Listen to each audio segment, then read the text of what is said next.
안녕하세요. 하루 필수 말씀 충전 하필 큐티 조종환입니다. 오늘 함께 나눌 하나님 말씀은 예레미야애가 5장 1절에서 10절까지 말씀입니다. 주님, 우리가 겪은 일을 기억해 주십시오. 우리가 받은 치욕을 살펴주십시오. 유산으로 받은 우리의 땅이 남에게 넘어가고 우리의 집이 이방인들에게 넘어갔습니다. 이렇게 이야기하고 있습니다. 우리는 여기에서 이 우리라고 하는 표현을 계속 이제 반복적으로 보게 될 거예요. 그래서 이 우리라고 하는 표현들을 통해서 이 노래가 공동체적인 고백이다라는 걸 지적할 겁니다.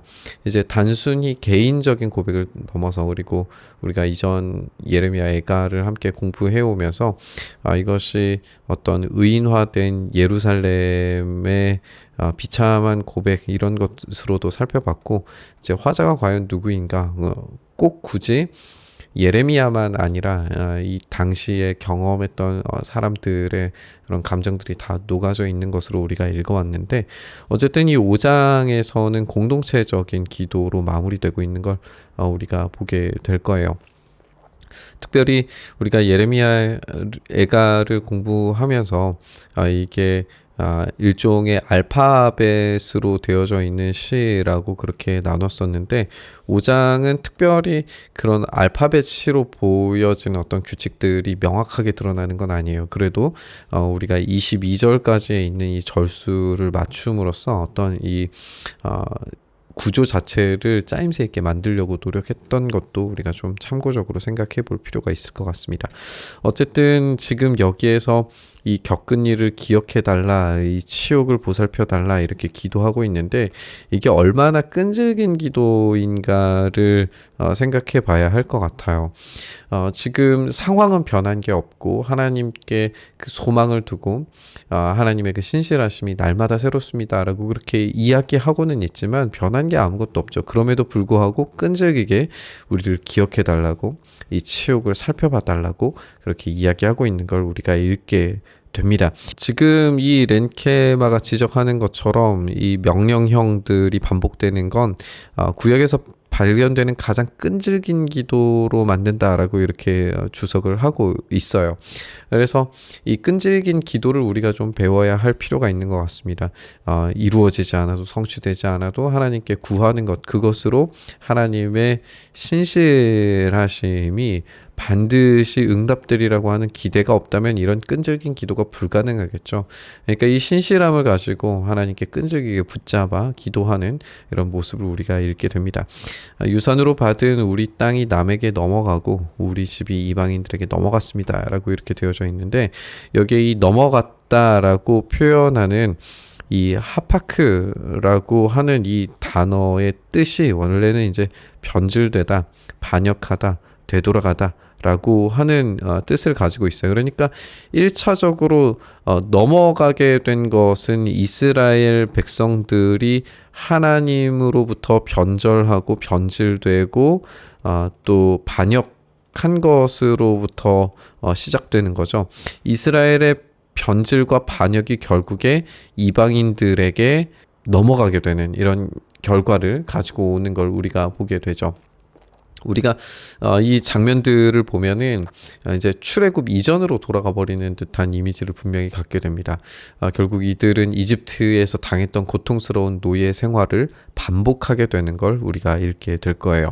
우리는 아버지 없는 고아가 되고 어머니는 홀 어머니가 되었습니다 라고 이야기하면서 지금 아버지가 없다라고 하는 것이 강조되죠.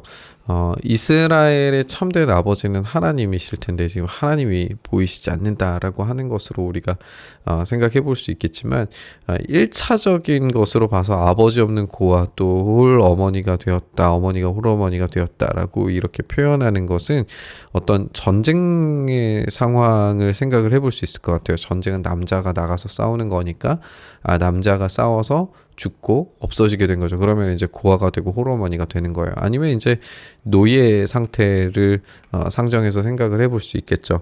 노예로 끌려가서 고통스러운 그런 노동에 빠지게 되면은 아버지가 없는 고아처럼 돼버리고 이제 홀어머니가 되는 이런 모습들을 우리가 상상을 하게 될 겁니다.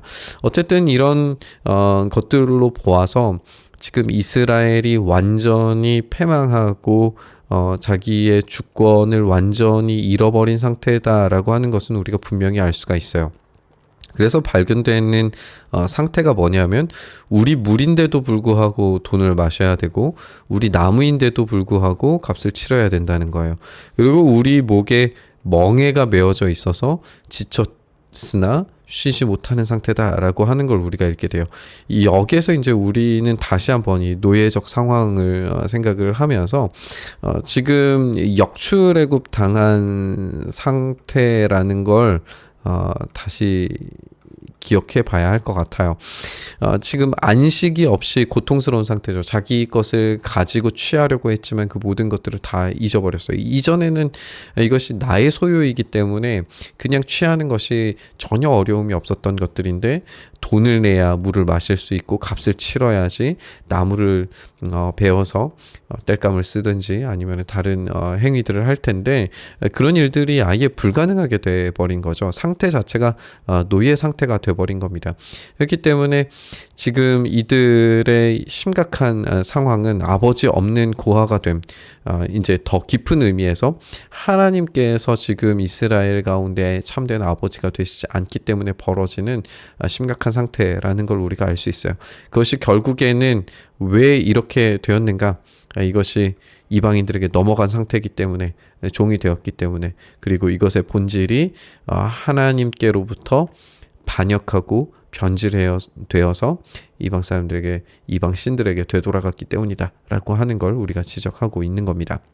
이렇게 먹을 수조차 없는 그런 상태이기 때문에 먹거리를 얻어서 배불리려고 이집트와도 손을 잡고 아시리와도 손을 잡았다라고 이렇게 이야기하고 있어요. 지금 이게 얼마나 고통스러운 굶주림인가는 우리가 이전 본문에서 아이를 잡아먹는 부모들의 끔찍한 모습을 통해서 살펴봤었어요.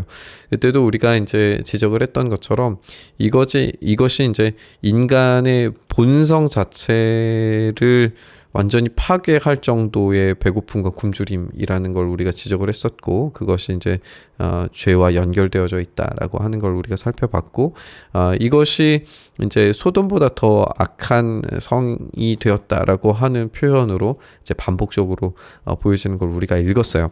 그러니까 이런 심각한 부패에 이 먹거리를 얻어서 배를 불리려고 하는 정말 그야말로 본성적인 행동을 취하게 되는데, 그게 이집트와 손을 잡고 아시리아와 손을 잡는 행위로 이제 드러나게 된 거죠.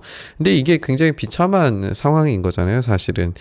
이집트와 아시리아라고 하는 나라를 생각을 해보면, 이제 우리가 열왕기 내용에서 우리가 살펴볼 수 있었던 것처럼 이런 이집트와 동맹을 맺고 아시리아와 동맹을 맺는 것이 바벨로니아를 막아서기 위해서 그렇게 한 것은 사실이지만 그 선택 자체가 이제 자기를 종살이하게 했던 나라잖아요, 이집트가. 그리고 아시리아 같은 경우에는 자기 동족인 민족인 북이스라엘을 완전히 멸망시킨 나라임에도 불구하고 그들과 함께 손을 잡으려고 했다는 것 자체가 굉장한 비참이에요. 그러니까 본성을 거슬러서 행하고 있는 거죠. 그런 치욕스러움을 만들어내고 있는 것을 이제 받아들이게 되는 겁니다. 근데 이 문제는 이제 우리가 계속 지적하는 것처럼 이들의 죄 때문이에요. 죄의 결과 때문이에요. 근데 지금 이 화자가 이야기하는 건 뭐냐면, 죄를 지어서 이런 일이 벌어지는 것은 당연하지만 그들은 이제 각오 없다는 거예요. 조상들은 이제 각오 없고 우리가 이 조상들의 죄를 짊어지고 있는데 이것이 너무 가혹합니다라고 그렇게 이야기를 하고 있는 거죠. 종들이 우리의 통치자가 되었습니다. 그들의 손에서 우리를 구해줄 리가 없습니다. 우리가 지난 본문에서도 함께 살펴봤던 것처럼 구해줄 이라고 하는 것이 1차적으로는 그들의 왕이어야 하고 그 지배자들이어야 하는데 이들이 그런 일들을 전혀 할 수 없죠. 왜냐하면 이게 노예가 되어져 있는 상태이기 때문에 그래요. 왕이 함정에 빠져서 올무에 잡혀서 그 왕으로서의 역할을 감당할 수 없는 상태인 거예요. 그렇기 때문에 누군가가 구해줄 만한 새로운 왕이 등장을 하든지 왕이 이 개혁을 하든지 이렇게 해야 되는데 그것이 기대할 수 없는 그런 상황에 빠지게 된 거죠. 그렇기 때문에 하나님께 호소할 수밖에 없는 겁니다. 우리를 구해줄 리가 없습니다. 라고 이렇게 호소를 하고 있는 거죠. 이 먹거리와 관련되어서 또다시 이제 반복되는 것은 먹거리를 얻으려고 쫓는 자의 칼 아래 목숨을 내겁니다. 그러니까 이게 지금 좀 원문에 따르면 이제 광야로 나아가는 어떤 그런 장면인데 예루살렘을 떠날 수밖에 없다는 건데 광야로 나가면은 광야가 더 위험하고 먹을 것이 더 없는 곳으로 나가게 되는 거잖아요. 그것이 이제 이 칼날과 같은 이 광야로 이제 내쫓기게 되는 건데 먹거리를 얻기 위해서 광야로 가는 이 미련함은 결국에 포로로 끌려가는 것과 연결되어져 있다는 걸 우리가 알 수가 있죠. 그러니까 먹거리를 얻기 위해서 동맹도 맺어보고 먹거리를 얻기 위해서 포로로 끌려가기도 하고 그 광야에서 죽기도 하고 이 모든 비참함들이 결국에 먹는 것과 연결되어져 있는 가장 1차적인 어떤 본성적인 것과 연결되어져 있는 걸 우리가 보게 돼요. 근데 이들의 비참함이 얼마나 심각한지 굶기를 밥 먹듯이 하다가 결국에는 살갗이 아궁이처럼 까맣게 탔다라고 하는 표현을 통해서 이들이 도무지 다시 회복할 수 없는 이런 비참함 가운데 있는 것을 우리가 보게 됩니다. 이것의 문제의 원인은 우리가 계속해서 지적하고 있는 것처럼 죄 때문입니다. 이 죄를 지은 것이 조상들인데 이것이 어떻게 연좌제처럼 하나님께서 연좌제도 금지하셨는데 연좌제처럼 지금 후손 세대가 이것을 짊어져야 하느냐라고 그렇게 한탄하면서 호소하고 있는 것을 보게 돼요. 결국에 이 화자가 기대하는 건 뭐냐면 이 죄의 문제를 해결하고 억울한 종살이와 배고픔을 해결해줄 새로운 모세와 같은 또 다윗의 자손으로서 하나님의 기름 부어주신 그 왕이 과연 어디에 있는가, 그 왕을 속히 보내달라라고 하는 요청으로 우리가 읽을 수 있게 됩니다. 우리는 이 비참하고 어리석은 선택을 과연 손쉽게 피할 수 있을까 생각해 봅니다. 우리도 자신 있게 올바른 선택만을 할 수 있다라고 말하기는 어려울 겁니다.